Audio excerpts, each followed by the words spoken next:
Egipto, siglo XIII a.C., los hebreos, esclavizados por los egipcios, construyen monumentos en honor al faraón Ramsés I.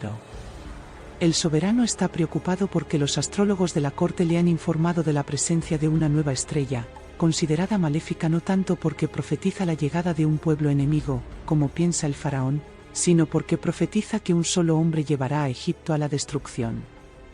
El astro maligno anuncia el nacimiento de un libertador, enviado por Dios a la tierra, para liberar al pueblo israelita de la opresión egipcia. El comandante de los egipcios aconseja al faraón exterminar a los esclavos, pero este no lo escucha, porque los israelitas son para él una fuente de riqueza. Si el liberador está entre los recién nacidos, es mejor matar solo a ellos. Los pequeños judíos son así exterminados por las guardias del faraón, bajo los ojos aterrorizados y afligidos de las pobres madres. Jochebed, una esclava hebrea, acompañada por su hija Miriam, se dirige al río Nilo llevando consigo una cesta que contiene a su hijo, a quien pretende salvar del exterminio, y lo abandona en el río, pidiéndole a la pequeña Miriam que lo siga para vigilarlo y descubrir a dónde lo arrastrará la corriente.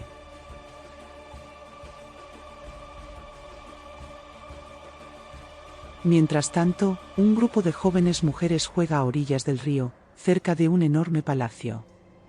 Entre ellas destaca la princesa Bitia, hija de Ramsés, que recientemente ha quedado viuda de su esposo e incapaz de tener hijos porque es estéril.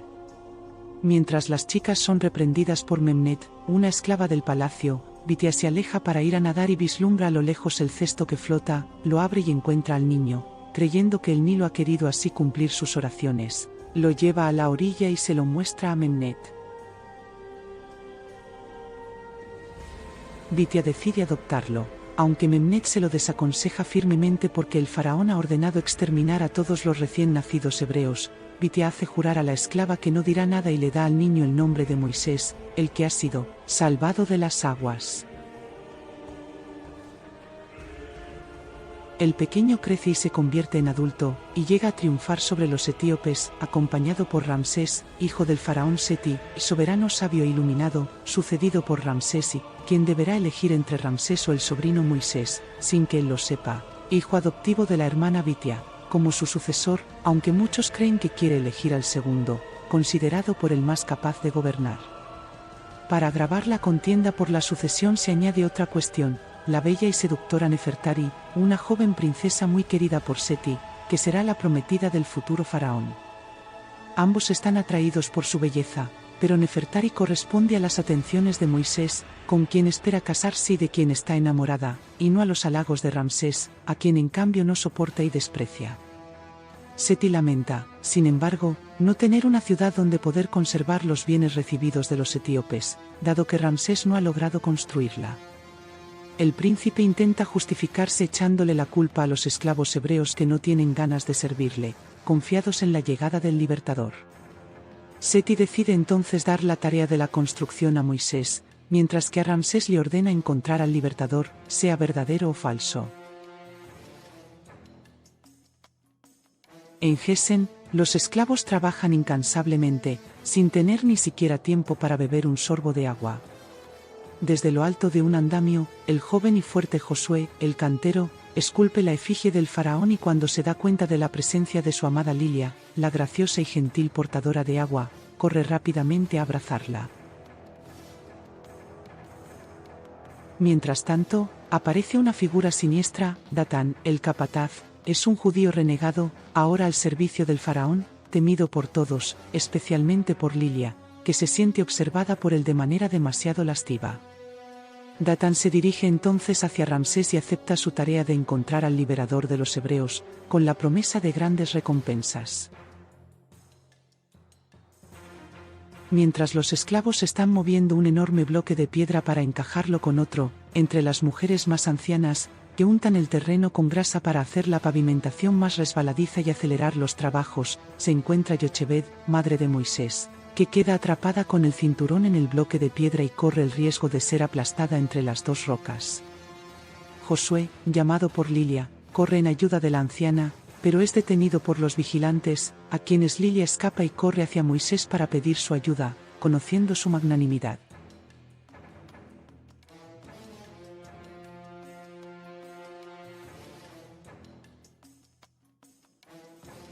Este decide ayudarla y se dirige al lugar donde reprende a los vigilantes por su comportamiento, y libera a la anciana del cinturón que la mantenía atada a la roca, sin saber que en realidad se trata de su madre. Josué, aunque retenido por las guardias, no duda en quejarse ante el príncipe por la falta de comida. Moisés acoge la causa de los hebreos y, guiándolos personalmente, asalta los graneros del templo, donándoles el grano reservado para los dioses y obteniendo así el favor y el apoyo de los hebreos, quienes lo elogian por su magnanimidad. Todo esto, sin embargo, suscita las quejas de Yans, el gran sacerdote, que se dirige al faraón para contarle lo sucedido. Pronto se celebrará el jubileo del faraón, durante el cual se elegirá al sucesor de Seti. Yans aconseja al soberano elegir a Ramsés como su heredero, pero el faraón lo reprende porque aprecia a Moisés por sus capacidades. Ramsés, gracias a la ayuda de Yans, inculca en su padre la duda de una posible traición de Moisés.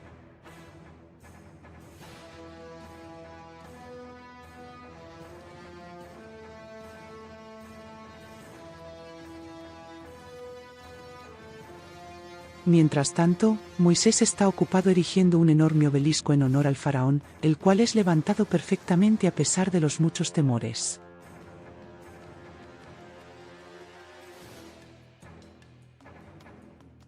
Moisés es alcanzado por Seti, quien se ha acercado a él para aclarar la cuestión acompañado por Ramsés, y le pregunta si las acusaciones en su contra son verdaderas o falsas. Moisés responde que sí, pero se justifica mostrando el resultado de su trabajo, una ciudad bellísima y majestuosa, digna de Seti. El faraón, en éxtasis, ordena esculpir en el mármol, junto a su nombre, también el de Moisés, reprimiendo severamente al hijo Ramsés por haber calumniado a su primo. Ramsés, enfurecido por la humillación sufrida a causa de Moisés, está más decidido que nunca a quitarse a su primo de encima para tomar la corona que le corresponde por derecho y tener de una vez por todas a la bella princesa Nefertari solo para él. Mientras tanto, Nefertari espera impaciente el regreso de su amado Moisés. Soprakhungememnet, la esclava del palacio, la única, junto a Bitia, que conoce el secreto sobre el nacimiento de Moisés. La esclava, no tolerando que un judío ocupe el lugar de Ramsés como futuro faraón, confiesa a la princesa la verdad sobre los orígenes de Moisés. Nefertari no lo cree al menos hasta que Memnet no le muestra la manta levítica que tenía el pequeño cuando fue encontrado en el río Nilo, clara evidencia de su origen judío. Nefertari entonces teme que si Ramsés se entera, sería el fin para Moisés, y decidida a salvarlo a toda costa, la princesa no duda en cerrar para siempre la boca de Memnet, arrojándola desde el balcón, mientras el paño hebreo queda en el suelo. Luego acoge a Moisés entre sus brazos, pero luego despide de mala manera a una esclava que le informa de la muerte de Memnet. Moisés pregunta por qué tal comportamiento y se sorprende al ver el paño hebreo. Nefertari intenta justificarse, pero al final se ve obligada a confesar todo. Moisés, confundido, quiere llegar al fondo del asunto y se dirige a Bitia para pedir explicaciones, pero no logra obtener pruebas convincentes. Moisés entonces decide ir a Gesem para encontrarse con Yochebed, el único nombre revelado por Memnet. Bitia logra adelantarse y ordena a la esclava y a sus dos hijos mayores, Miriam y Aarón, hermanos de sangre de Moisés, que abandonen Egipto, pero Moisés, sin ser visto, asiste a la escena, teniendo así la confirmación de ser un hebreo y no un egipcio, por lo tanto hijo de pobres esclavos y no de príncipes, y decide no renegar de sus humildes orígenes y unirse a su gente, aunque conmovido por el sincero llanto de Yochebed.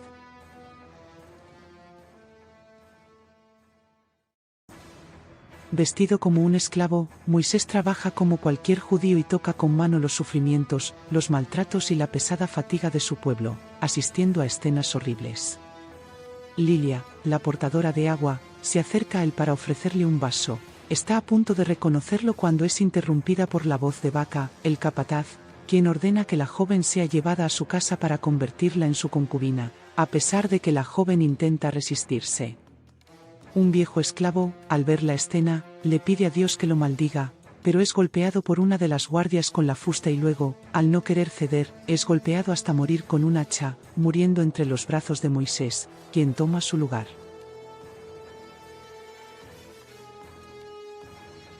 Nefertari, al reconocerlo, ordena a los vigilantes que lo lleven a su barco, ya que necesita un remero. Moisés le explica a Nefertari que no dará marcha atrás porque ha decidido quedarse con su gente, pero sabe que si permanece como esclavo, ella tendrá que casarse con Ramsés, quien se convertirá así en el nuevo faraón. La princesa, apelando a los sentimientos de Moisés por ella, lo convence, diciéndole que si en cambio él se convierte en el heredero de Seti, podrá liberar a los esclavos una vez que suba al trono. Moisés acepta, pero decide ir primero a salvar a la joven Lilia de las garras de Vaca.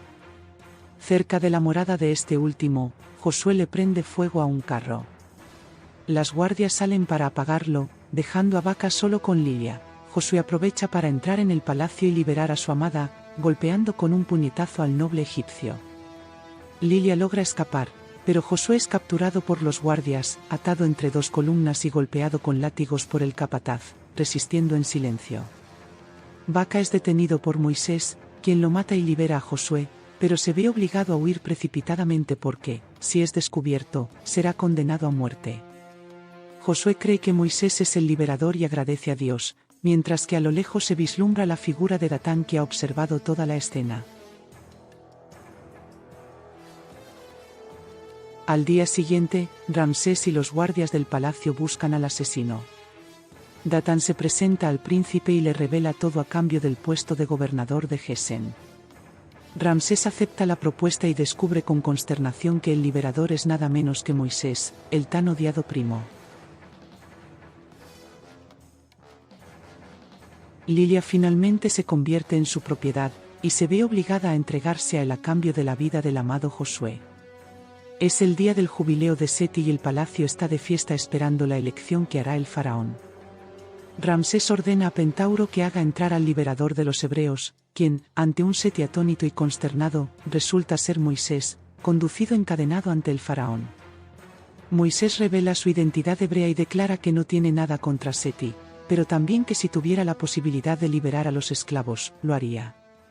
Bitia y Nefertari, llorando, intentan convencer a Seti de no condenar a Moisés ya que es inconsciente de sus orígenes, pero el faraón, afligido por el descubrimiento, decide de todos modos condenarlo a una pena instigada por Ramsés. Ser olvidado para siempre, ni siquiera su nombre deberá ser pronunciado.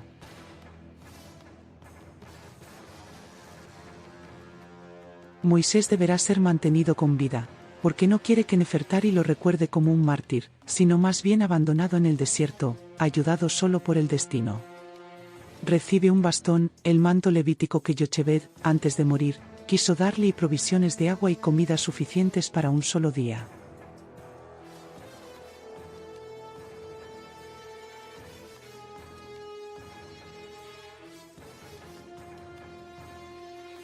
Después de varios días de camino, cansado, deshidratado y sediento, finalmente llega a un oasis donde puede reponerse con los frutos de una palmera y con el agua de un arroyo. En las cercanías, ve a algunas chicas dando de beber a su rebaño. Son las hijas de Yetrou, el jeque de Madián, guiadas por la hermosa Séfora, la hija mayor. Las chicas encuentran a Moisés dormido cerca de un arbusto, y lo llevan al oasis de los pastores amalecitas, decididos a robar el rebaño. Séfora intenta defender las ovejas, pero es golpeada, y la intervención de Moisés que salva a las chicas ahuyenta a los ladrones de ganado.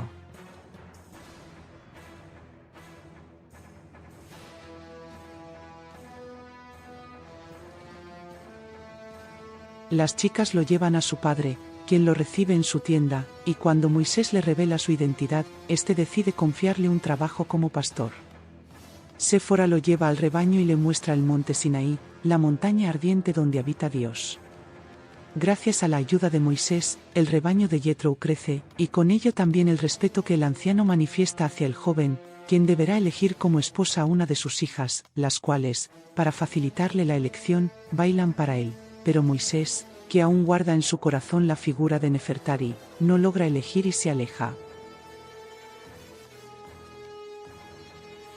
Encontrada fuera a Séfora, la única que no había participado en el banquete, y después de hablar con ella, queda impresionado por la sabiduría de la joven y su fuerte fe en Dios, y por lo tanto decide casarse con ella.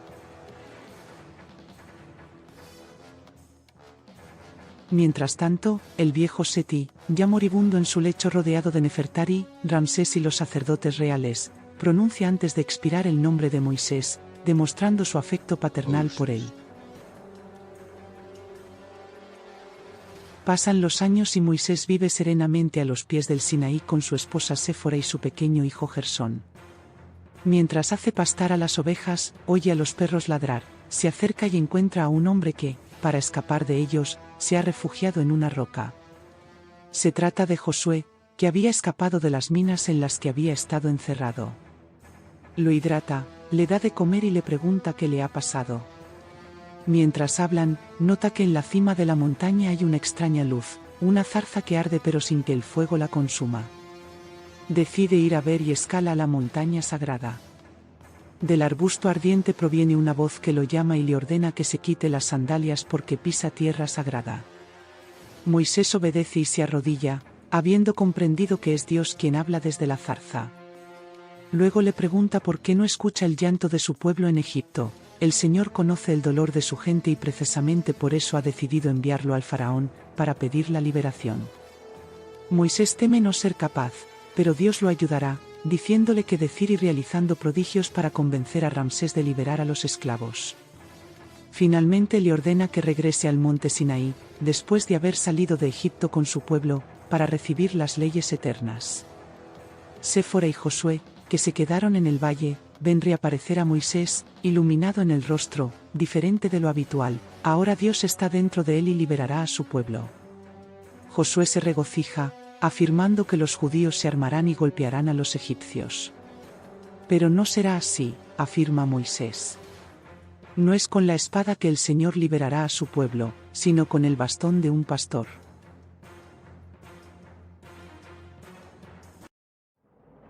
Regresado a Egipto en compañía de su hermano Aarón, Moisés se dirige a la corte del faraón, quien acaba de recibir a varios embajadores de los distintos reinos vecinos a Egipto.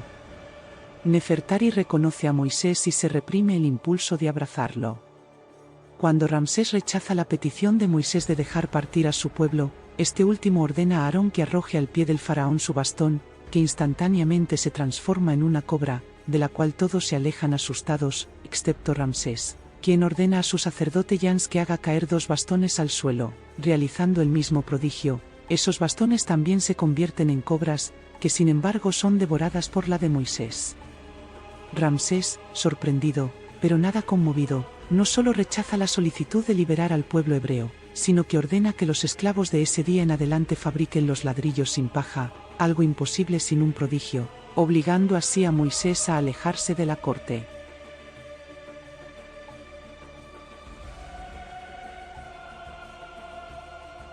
Los hebreos de Gesén se regocijan al ver regresar a Moisés y lo aclaman como su libertador, pero cuando éste dice que tendrán que trabajar más, Datán los incita a lapidarlo, aunque Moisés no tiene miedo.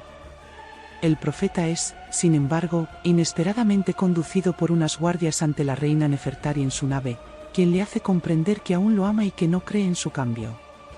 Moisés, sin embargo, ya es un hombre de fe, debe servir a Dios y no puede amar a la esposa de otro, especialmente a la de aquel que oprime a su pueblo. Ahora él pertenece a Dios, a su pueblo y a su querida Séfora, y el amor que siente por ella es algo que Nefertari no podrá comprender.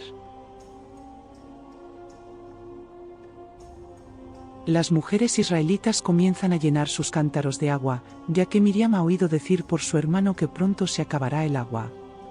Josué, regresando a Gesén con Moisés, encuentra después de tanto tiempo a su amada Lilia, convertida en concubina de Datán solo para salvarlo. Josué jura que la liberará, pero Lilia, abrumada por la vergüenza, cree que ni siquiera Moisés podrá salvarla de la esclavitud que la oprime, una esclavitud que aplasta su alma más que su cuerpo. Ramsés y sus sacerdotes están celebrando un ritual en honor al dios Nilo, cuando llegan Moisés y Aarón, quienes anuncian que el Nilo se teñirá de sangre si Ramsés no obedece la voluntad divina. El soberano, nada conmovido, rechaza nuevamente. Entonces Moisés ordena a Aarón que extienda el bastón sobre las aguas del Nilo, que se tiñen de sangre, incluida también la que está en la ánfora en manos de Ramsés, quien queda atónito.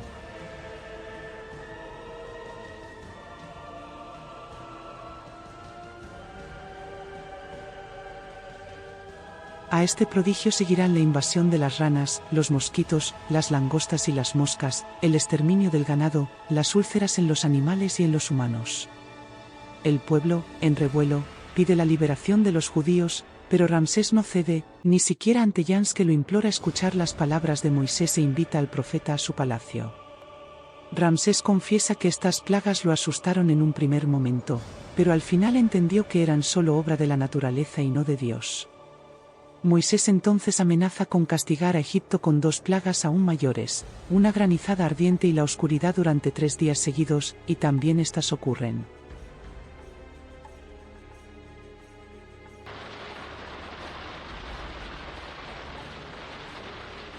Después de los 3 días de oscuridad, los ministros del faraón se reúnen alrededor de su señor pidiendo la liberación de los hebreos.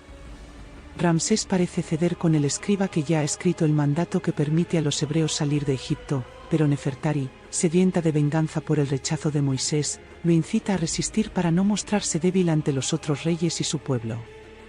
Moisés es convocado al palacio, donde el faraón, escuchando a su esposa, pisa el documento frente a los ojos del profeta y de los ministros desesperados. A tal vista, Moisés amenaza con castigar a Egipto con una última y horrible plaga, tan horrible que obliga al faraón a mandarlos lejos. Ramsés se enfurece y ordena al profeta que no vuelva a verlo. Cuando Moisés se aleja, el faraón ordena luego a las guardias del palacio que reúnan al ejército para que eliminen a todos los primogénitos hebreos esa misma noche, comenzando por el hijo de Moisés. No queriendo que se llegara a tanto, Nefertari decide entonces ir a Gesem para pedirle a Séfora que huya a Madián junto con su hijo, salvándolo de la muerte. Moisés, ajeno a todo, regresa a casa, pero solo encuentra a Nefertari esperándolo. La reina de Egipto le explica lo sucedido, la huida de Séfora y la orden de Ramsés. Moisés está como iluminado, la orden del faraón se volverá contra él, ya que no serán los primogénitos hebreos los que morirán, sino los egipcios.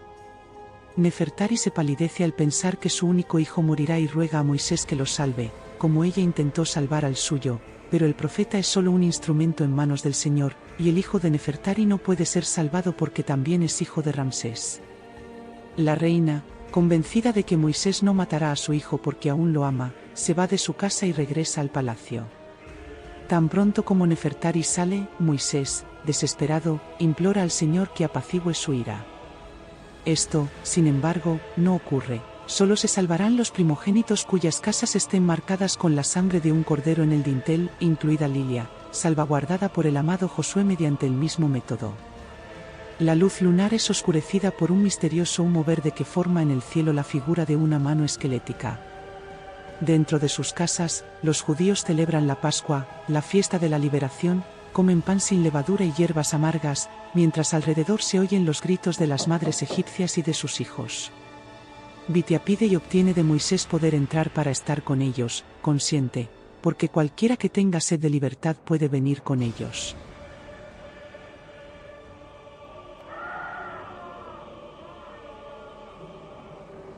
Desde el palacio real, Ramsés y sus soldados observan cómo la plaga se propaga y sube lentamente los escalones del palacio y los envuelve.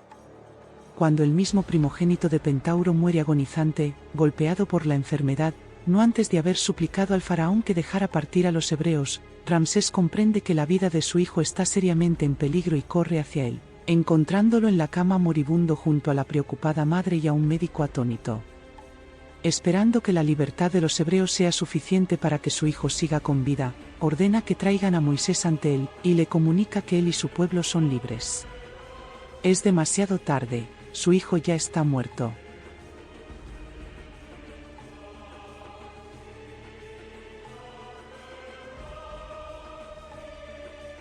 Al día siguiente, los judíos tocan los cuernos jubilents.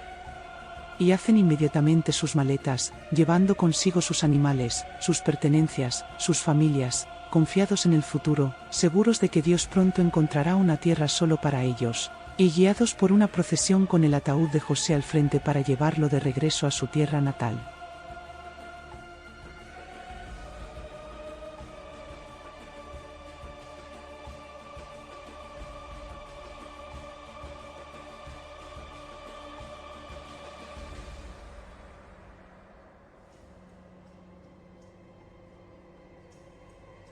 Mientras tanto, el desesperado Ramsés es devuelto a la realidad por Nefertari y, ahora devastado por el dolor y lleno de furia, ordena al ejército que se prepare, decidido a perseguir a los hebreos y exterminarlos uno a uno, e incluso a aplastar a Moisés en persona bajo las ruedas de su carro. Nefertari, profundamente rencorosa hacia Moisés, una vez amado y ahora odiado, le ofrece la espada y pide que el profeta sea asesinado con esa hoja. Ramsés acepta, pero le promete a su esposa que, en cuanto regrese, con esa misma espada también la matará.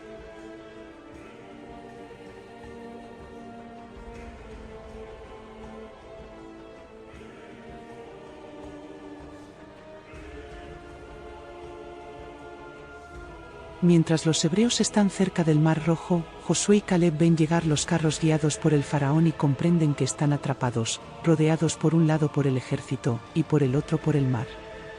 A bloquear el paso de los egipcios, sin embargo, hay un enorme muro de fuego.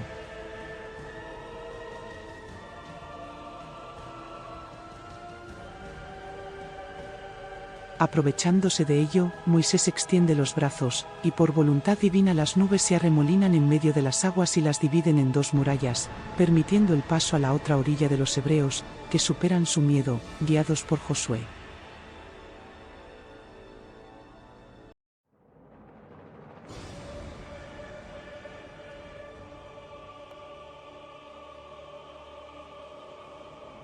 Cuando el muro de fuego se apaga, Ramsés ordena a sus soldados avanzar contra los hebreos, pero se queda con Moisés para sí mismo.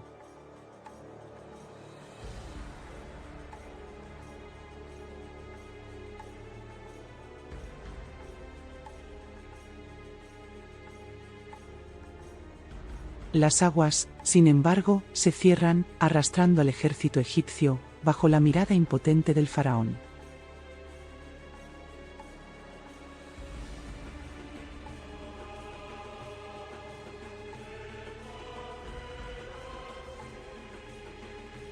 Cuando éste regresa al palacio, Nefertari espera impaciente el regreso de su esposo con la espada empapada de la sangre de Moisés. Cuando, después de que él levanta el brazo listo para golpearla, ella le pide que le muestre la sangre de Moisés, el faraón tira la espada al suelo, se sienta en el trono junto a su esposa y admite definitivamente su derrota. Su Dios es Dios.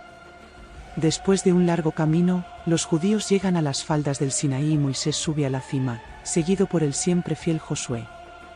Después de 40 días sin tener noticias de él, los hebreos se consultan sobre qué hacer. Mientras Aarón, ignorado, intenta mantener firme la fe en sus compañeros, Datán está seguro de que Moisés ha muerto, apoyado por una buena parte del pueblo. Según él, lo mejor que se puede hacer, si no se quiere morir de hambre, es regresar a Egipto con un ídolo de oro para regalar al faraón. Aarón trata en vano de disuadirlos, pero él mismo se ve obligado a realizar la estatua que representa un ternero de oro, hecha con los brazaletes y collares de las mujeres fundidos junto con los tesoros llevados de Egipto. Casi todos los judíos, excepto Lilia, Miriam, Séfora, Bitia y otros, finalmente comienzan a festejar, exhibiendo todas sus vilezas. Moisés, ajeno a todo, pregunta al Señor por qué tanta espera. Dios se le manifiesta en forma de una columna de fuego y arranca de la roca 2 tablas en las que graba los 10 mandamientos. Luego baja de la cima de la montaña anunciado por el cuerno de Josué, que detiene el sacrificio de Lilia al nuevo Dios. El profeta lanza su anatema contra aquellos que han servido al ídolo de oro y pide a la gente que cree en él que se acerque. Muchos eligen acercarse a él.